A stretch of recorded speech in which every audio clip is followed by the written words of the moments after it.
outfitted 400 rooms all at the same time, just to make sure that every single course could go online. So that is really unprecedented for us. We'd see people saying, well, this year I'm going to outfit 30 rooms or 40 rooms, and then next year hopefully I'll add 20 more or 40 more. These guys just went whole hog and said, I need to do them all.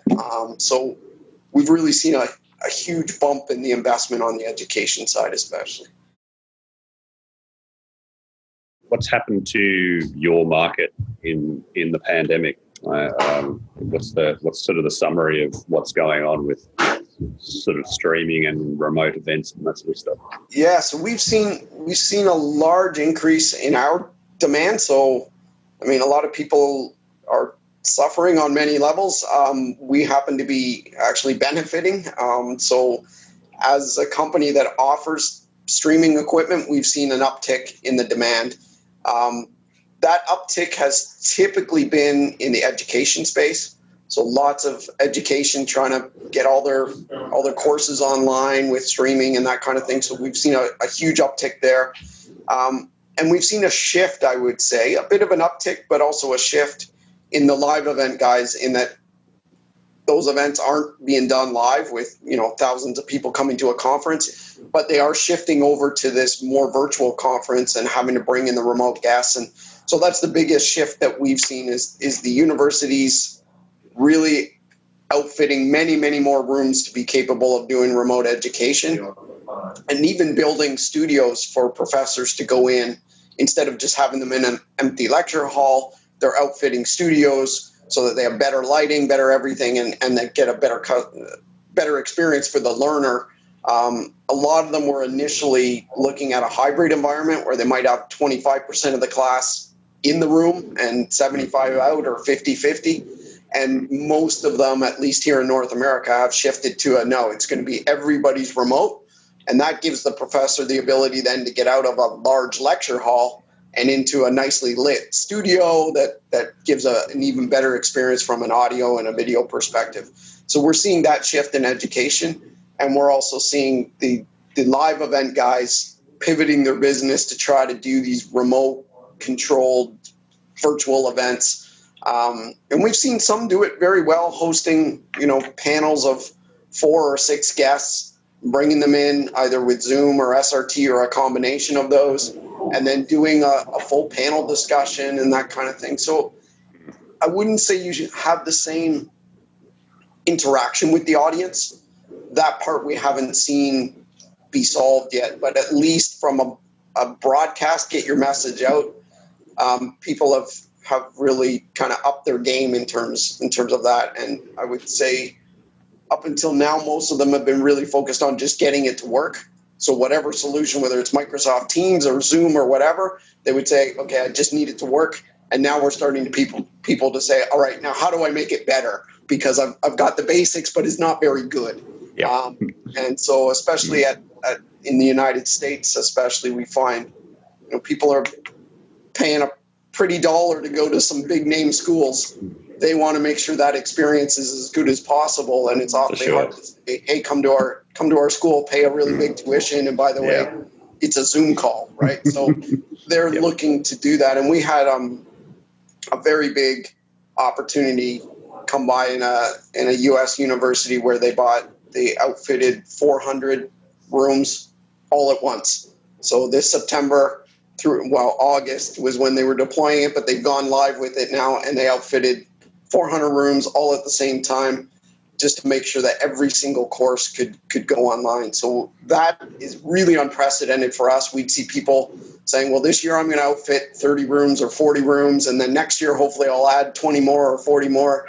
These guys just went whole hog and said, I need to do them all.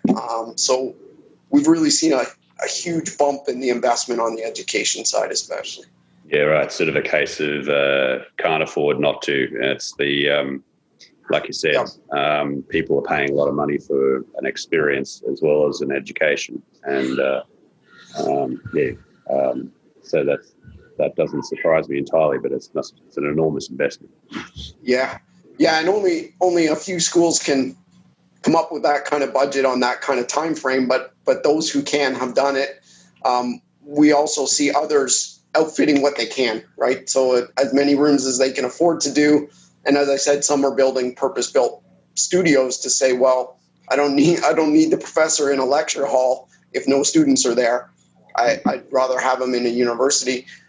We did have some that were actually sending gear home. This was more at the end of last year rather than September, more in the April timeframe and March timeframe. They were sending equipment home with the professors, and they were doing it all from home as well. So they would set up like almost a little studio in their home and do all the production from there. So again, they started with something basic like Zoom or Teams or that kind of thing, and then said, okay, how do I get my production quality up? And they started trying to say, okay, I need to be able to use a proper camera, not my webcam, get some better audio, do all of that thing just to get the quality to be somewhat better. Mm.